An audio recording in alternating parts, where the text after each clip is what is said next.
ఈరోజు మనం టాపిక్లోనికి వెళ్లే ముందు ఒక చిన్న ప్రశ్న మిమ్మల్ని అడుగుతాను. మీ దగ్గర స్మార్ట్ ఫోన్ లేదు, పెన్ను లేదు, పేపరో లేదు. మీకు బాగా వచ్చిన నచ్చిన విషయాన్ని మీ మనవడికో లేదా 100 ఏళ్ల తర్వాత పుట్టబోయే మీ వంశీయులకో చెప్పాలనుకుంటున్నారు. ఎలా చెప్తారు? కేవలం నోటి మాటతో చెబితే అది ఒక తరం తర్వాత మారుతుంది, రెండో తరం తర్వాత పూర్తిగా మర్చిపోతారు. అవునా? మరి ఆలు ప్రపంచానికి నేర్పినది ఎవరు? ఈ మాట వినగానే మీకు కొంచెం ఆశ్చర్యం అనిపించవచ్చు. అదేంటండి, తెలుగు అక్షరాలు మనవి కదా, ప్రపంచానికి నేర్పడం ఏంటి అని. ఇక్కడ నేను చెప్పేది కేవలం మన తెలుగు అక్షరాల గురించి కాదు. అసలు మనిషి తన మనసులోని మాటను ఒక గుర్తు రూపంలో పేపర్ మీదనో మట్టి మీదనో పెట్టవచ్చనే ఆ గొప్ప ఆలోచనను, ఆ విద్యను లోకానికి నేర్పిన వారి గురించి. ఒక్క నిమిషం ఊహించుకోండి. ఈరోజు మీరు వాట్సాప్లో మెసేజ్ చేస్తున్నారు, వార్తాపత్రికలు చదువుతున్నారు, పుస్తకాలు రాస్తున్నారు. అసలు ఈ రాయడం అనే ప్రక్రియ లేకపోయి ఉంటే మన చరిత్ర మనకు తెలిసి ఉండేదా? మన తాత ముత్తాతల పేర్లు మనకు గుర్తుండేవా? అసలు ఉండేవి కావు. మనకు అలెగ్జాండర్ ఎవరో తెలియదు, అశోకుడు ఎవరో తెలియదు. చివరకు మన నాగరికత ఎలా మొదలైందో కూడా మనకు తెలిసేది కాదు. మనం ఈరోజు వాట్సాప్లో మెసేజ్లు టైప్ చేస్తున్నాం, ఫేస్బుక్లో పోస్టులు పెడుతున్నాం, మన చరిత్రను పుస్తకాల్లో చదువుకుంటున్నాం. ఇవన్నీ ఎలా సాధ్యమయ్యాయి? మనిషి తన మనసులో ఉన్న ఆలోచనను ఒక గుర్తు రూపంలో మలచి కాలాన్ని దాటి భవిష్యత్తుకు పంపగలిగాడు కాబట్టే. ఒకవేళ అసలు ఈ రాయడం అనే ప్రక్రియ లేకపోయి ఉంటే మన పరిస్థితి ఎలా ఉండేది? అసలు మనకు గతం ఉండేదా? చరిత్రకారులు ఏమంటున్నారు అంటే, రాయడం అనేది మనిషి కనిపెట్టిన అత్యంత శక్తివంతమైన ఆయుధం. ఈ ఆయుధాన్ని మొట్టమొదటిసారిగా లోకానికి పరిచయం చేసింది ఎవరో తెలుసా? వారు సుమేరియన్స్. సుమారు 5500 ఏళ్ల క్రితం, అంటే క్రీస్తు పూర్వం 3500 సంవత్సర కాలంలో మెసొపొటేమియా అనగా నేటి ఇరాక్ ప్రాంతంలో నివసించిన ఈ ప్రజలు ప్రపంచ గమనాన్ని మార్చేశారు. సుమేరియన్లు లిపిని ఎలా కనిపెట్టారో, కేవలం వ్యాపార లెక్కలతో మొదలైన ప్రయాణం ఒక గొప్ప సాహిత్యంగా ఎలా మారిందో ఈ వీడియోలో మనం క్షుణ్ణంగా తెలుసుకోబోతున్నాం. కనుక మిస్ కాకుండా చివరి వరకు ఈ వీడియోని చూడండి.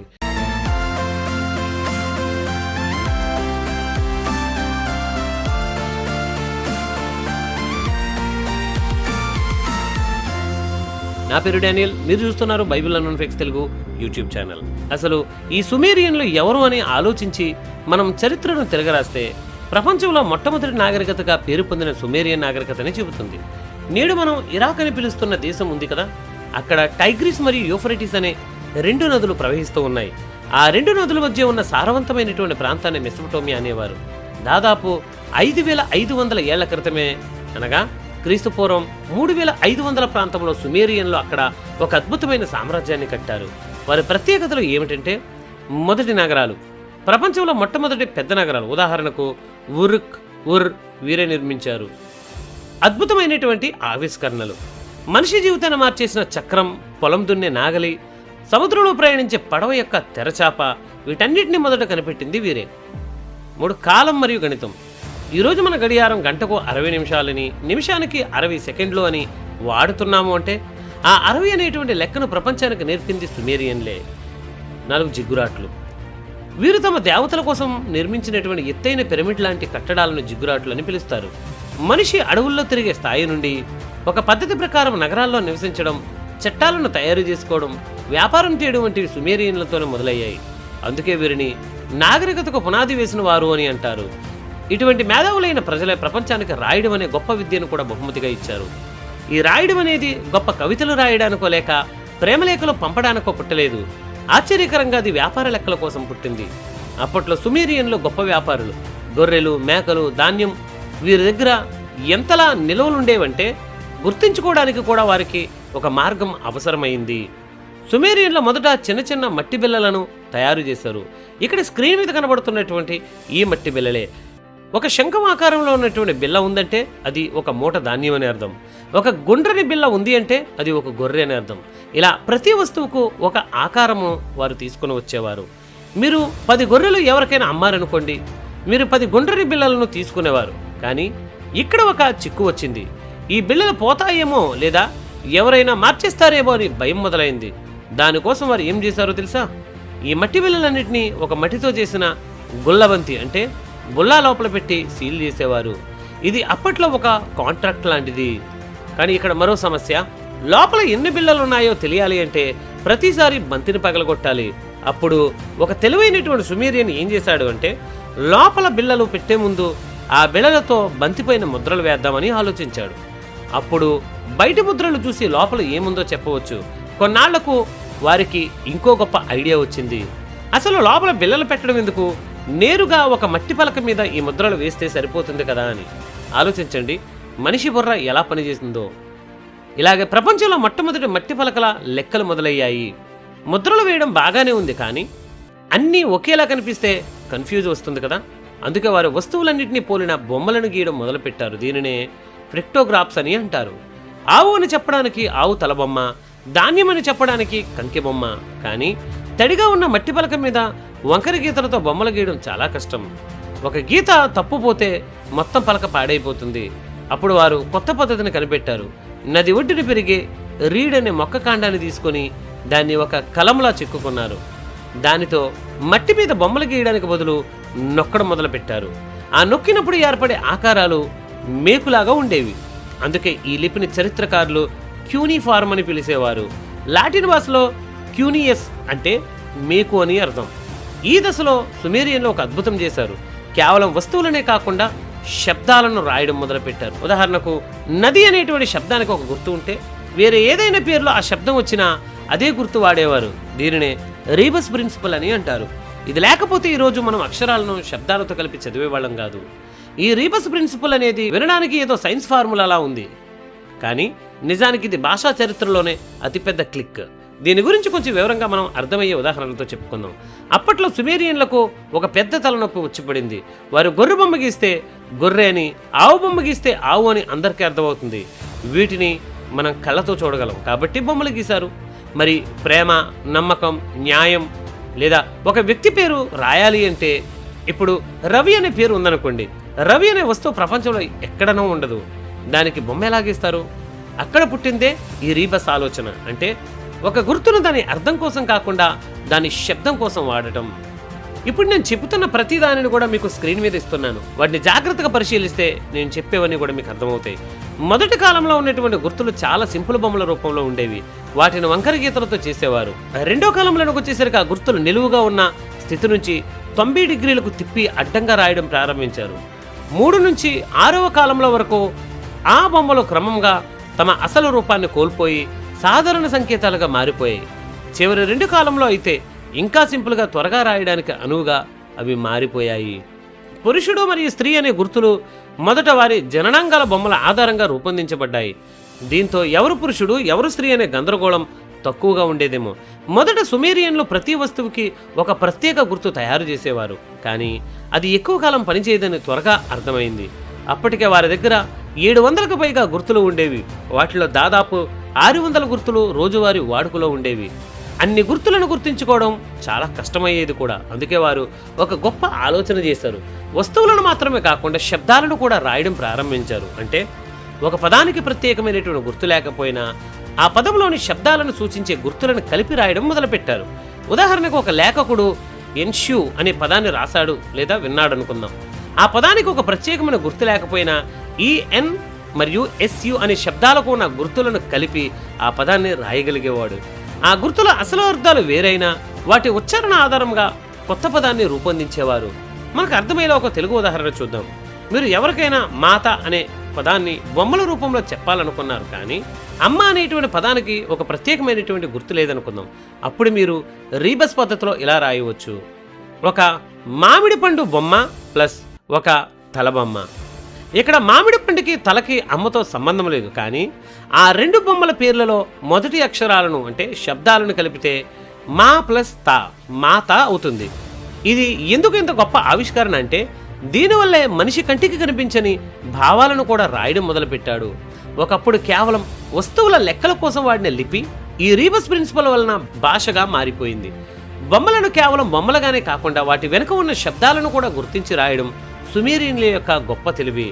మొదట వారు వస్తువుల బొమ్మలను మాత్రమే గీసేవారు, కానీ తరువాత ఆ బొమ్మలను పదాల ఉచ్చారణతో చూపించడానికి కూడా ఉపయోగించారు. దీంతో లిపి కేవలం చిత్రాల నుంచి నిజమైన రచనా వ్యవస్థగా మారింది. తర్వాత వచ్చినటువంటి అనేక నాగరికతలు లిపులు, వర్ణమాలలు ఈ ఆలోచనను మరింత అభివృద్ధి చేశాయి. అందుకే శబ్దాలను లిపిలో బంధించే ఈ ఆలోచన మానవ చరిత్రలోనే ఒక గొప్ప మలుపుగా భావిస్తారు. అప్పట్లో రాయడం అనేది అందరికీ వచ్చే విద్య కాదు, అదొక పవిత్రమైన గౌరవప్రదమైనటువంటి వృత్తి. రాత నేర్చుకున్న వారు వారిని దుప్సర్ అని పిలిచేవారు. అంటే పలకల రచయిత. వీరికి సమాజంలో విపరీతమైనటువంటి గౌరవం ఉండేది. రాజుల ప్రక్కనే వీరు ఉండేవారు. మరి వీరు ఎక్కడ చదువుకునేవారు? వారి పాఠశాల పేరు ఏంటి అంటే ఏడుబ్బా, అంటే పలకల ఇల్లు. ఇక్కడ విద్యాభ్యాసం చాలా కఠినంగా ఉండేది. పొద్దున్నే సూర్యోదయానికి ముందే స్కూల్కి వెళ్ళాలి. చీకటి పడే వరకు అక్కడే ఉండాలి. ప్రతి అక్షరాన్ని మట్టి పలకల మీద వేల సార్లు ప్రాక్టీస్ చేయాలి.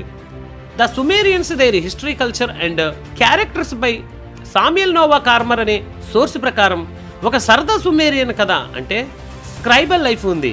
ఒక విద్యార్థి తన టీచర్తో పడ్డ కష్టాల గురించి రాసుకున్నాడు. ఆ టీచర్ ప్రతి చిన్న తప్పుకు విద్యార్థిని కొట్టేవాడట.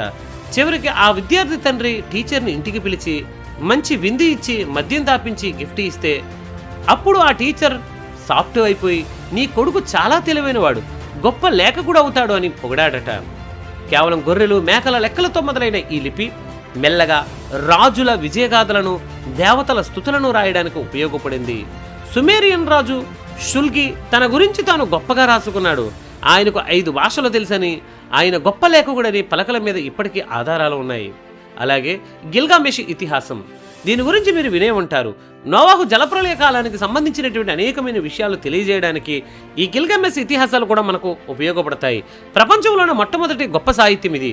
మరణం అంటే ఏమిటి, అమరత్వం ఎలా లభిస్తుంది అనే లోతైన ప్రశ్నలను సుమేరియన్లు తమ క్యూనిఫామ్ లిపిలో భద్రపరిచారు. ఇదంతా ఎలా సాధ్యమైంది?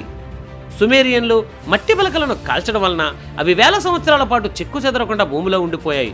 ఒకవేళ వారు పేపర్ మీద రాసి ఉంటే ఈరోజు మనకు వారి చరిత్రలో ఒక ముక్క కూడా తెలిసేది కాదు.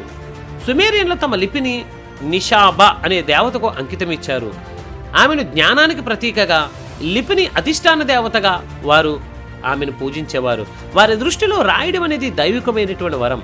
సుమేరియన్లు ఆ రోజు మట్టి బిళ్ళల్లో లెక్కలు వేయడం మొదలు పెట్టకపోయి ఉంటే ఈరోజు సైన్స్ మరి ఇతిహాసాలు ఏవి ఉండేవి కావు. వారు కనుగొన్న ఆ 60 అంకెల పద్ధతి వల్లే ఈరోజు మన గడియారం 60 నిమిషాలు, సర్కిల్లో 360 డిగ్రీలు వచ్చాయి. వారి మట్టి మీద గీసినటువంటి ఆ గీతలే ఈరోజు మనం చదువుతున్నటువంటి అక్షరాలకు పునాది. సుమేరియన్ నాగరికత క్రీస్తుపూర్వం 2000 ప్రాంతంలో అంతమైపోయి ఉండవచ్చు, కానీ వారు మట్టి మీద రాసినటువంటి మాట మాత్రం ఇప్పటికీ సజీవంగా ఉంది. మరి మన తెలుగు అక్షరాల సంగతి ఏంటి? దేశభాషలందు తెలుగు లెస్స అంటారు. మరి మనం ప్రేమించేటువంటి మన భాష పుట్టుక తెలుసుకోవద్దా? ఎస్, మన తెలుగు ఆల పుట్టుక వెనక వేల ఏళ్ల చరిత్ర ఉంది. తెలుగు అక్షరాల మూలాలు ప్రాచీన భారతదేశంలోని బ్రాహ్మీ లిపి వరకు వెళ్ళాయి. సుమారు 2000 సంవత్సరాల క్రితం అశోక చక్రవర్తి కాలంలో వాడుకలో ఉన్నటువంటి బ్రాహ్మీ లిపి కాలక్రమేణా అనేక మార్పులకు లోనైంది. దక్షిణ భారతదేశంలో ముఖ్యంగా గుంటూరు జిల్లాలోని బట్టిప్రోలు శాసనాల్లో కనిపించే లిపి, వాటి రూపాలు ఈ పరిణామ క్రమంలో ఒక ముఖ్యమైన దశగా నిలిచాయి. ఆ తరువాత కదంబ లిపి, తెలుగు, కన్నడ లిపి వంటి దశలను దాటి నేటి మనం చూస్తున్నటువంటి గుండ్రని తెలుగు అక్షరాలుగా రూపుదిద్దుకున్నాయి. లిపి ఇప్పటికే వాడుకలో ఉన్నప్పటికీ తెలుగు భాషకు ఒక క్రమబద్ధమైనటువంటి వ్యాకరణ రూపాన్ని ఇచ్చిన మహనీయుడు ఆదికవి నన్నయ్య. 11వ శతాబ్దంలో ఆయన రచించినట్లు భావించే ఆంధ్ర శబ్ద చింతామణి తెలుగు వ్యాకరణ చరిత్రలో అత్యంత ప్రాముఖ్యత కలిగిన గ్రంథంగా గుర్తించబడింది. తెలుగు భాష వినియోగానికి, సాహిత్య ప్రమాణాలకు ఆయన బలమైనటువంటి పునాది వేశారు. అందుకే ఆయన్ను వాగను శాసనుడు అని గౌరవంగా పిలుస్తారు. ఈ ఆధునిక కాలంలో తెలుగు భాషను చిన్నారులకు సులభంగా బోధించే విధానాన్ని అభివృద్ధి చేసిన వ్యక్తి పరవస్తు చెన్నయ్య సూరి.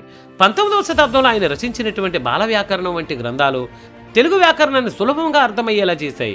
అదే సమయంలో బ్రిటిష్ అధికారి సిపి బ్రౌన్ అంతరించిపోతున్న తెలుగు గ్రంథాలను సేకరించి నిఘంటువులను రూపొందించి ముద్రణ ద్వారా తెలుగు సాహిత్యాన్ని సామాన్య ప్రజలకు చేరువ చేశారు. క్లుప్తంగా చెప్పాలి అంటే మన తెలుగు అక్షరాల మూలాలు ప్రాచీన బ్రహ్మీ లిపిలో ఉన్నప్పటికీ వాటి అభివృద్ధిలో బట్టిప్రోలు వంటి వారు చారిత్రక దశలో కీలక పాత్రను పోషించాయి. తెలుగు భాషకు వ్యాకరణం పునాది వేసింది నన్నయ్య, బోధనను సులభతరం చేసింది చెన్నయ్య సూరి, తెలుగు సాహిత్య సంపదను సంరక్షించి ప్రజలకు అందించింది సిపి బ్రౌన్. అందుకే నేడు మనం గర్వంగా చదువుతున్న ఆ ఈల వెనుక అనేక శతాబ్దాల చరిత్ర, అనేక మంది మహానీయుల కృషి దాగి ఉంది. మరి బైబిల్ ఏమంటుంది? మనం ఇప్పుడు చెప్పుకుంటున్నటువంటి ఈ మెసొపొటేమియా, ఈ సుమేరియన్ నగరాల గురించి ఆధునిక పురావస్తు శాస్త్రవేత్తలు త్రవ్విన త్రవ్వకాలలో వారు కనిపెట్టింది ఏంటంటే, వేల సంవత్సరాల ముందే మన బైబిల్ వీటి గురించి చాలా స్పష్టంగా చెప్పింది. బైబిల్లో మొట్టమొదటి గ్రంథమైన ఆదికాండం 10వ అధ్యాయంలో దీని గురించి అద్భుతమైన ప్రస్తావన ఉంది. బైబిల్లో ఈ ప్రాంతాన్ని షీనారు దేశం అని పిలుస్తారు. ఆదికాండం 10:10లో మనం చూస్తే నిమ్రోదు అనేటువంటి రాజు తన రాజ్యాన్ని ఎక్కడ స్థాపించాడో షీనారు దేశంలోని బాబేలు, ఎర్రెకు, అక్కదు, కల్నే అనే పట్టణంలో అని ఉంటుంది.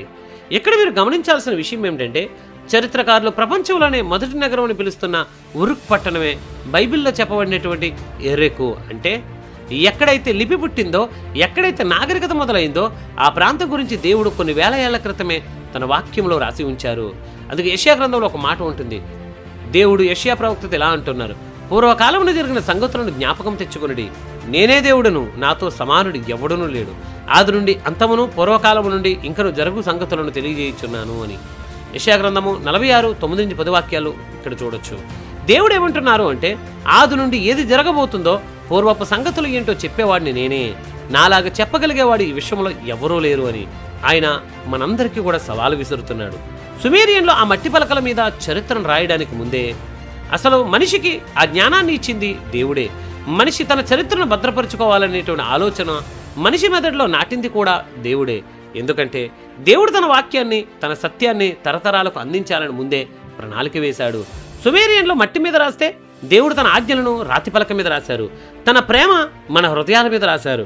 ఈరోజు మనం సుమేరియన్ల లిపి గురించి తెలుసుకుని ఆశ్చర్యపోతున్నాము అంటే ఆ జ్ఞానాన్ని మనిషికి ప్రసాదించిన దేవుడు ఇంకెంత గొప్పవాడో ఒక్కసారి ఆలోచించండి. చరిత్ర అనేది కేవలం రాజుల కథ కాదు, అది దేవుడు నడిపిస్తున్నటువంటి ప్రయాణం. సుమేరియన్లో లిపిని కనిపెట్టడం వెనుక కూడా దేవుని యొక్క గొప్ప ఉద్దేశం ఉంది. అదేంటంటే మనిషి తన గతాన్ని మర్చిపోకూడదు, దేవుని అద్భుతాలను రాబోయే తరాలకు ప్రకటించాలి అని. ఈరోజు మనం ఈ చరిత్ర చదువుతున్నాము అంటే అది దేవుని కృప. ఆయన ఆది నుండి అంతం వరకు సమస్తాన్ని తన దృష్టిలో ఉంచుకున్నాడు. ఏ త్రవ్వకం, ఏ శాస్త్రవేత్త లేకముందే ఆ గొప్ప దేవుడు ప్రపంచం యొక్క ఆరంభం నుండి అంతం వరకు తన పరిశుద్ధ గ్రంథం ద్వారా తెలియజేశాడు. అందును బట్టి దేవుని స్తుతిద్దాం. ఈ వీడియో కనుక మీకు నచ్చితే ఈ వీడియోను లైక్ చేయండి, షేర్ చేయండి. మన ఛానల్ సబ్స్క్రైబ్ చేసుకుని మరిన్ని వీడియోస్ కొరకు బెల్ ఐకాన్ను క్లిక్ చేయండి. Thank you.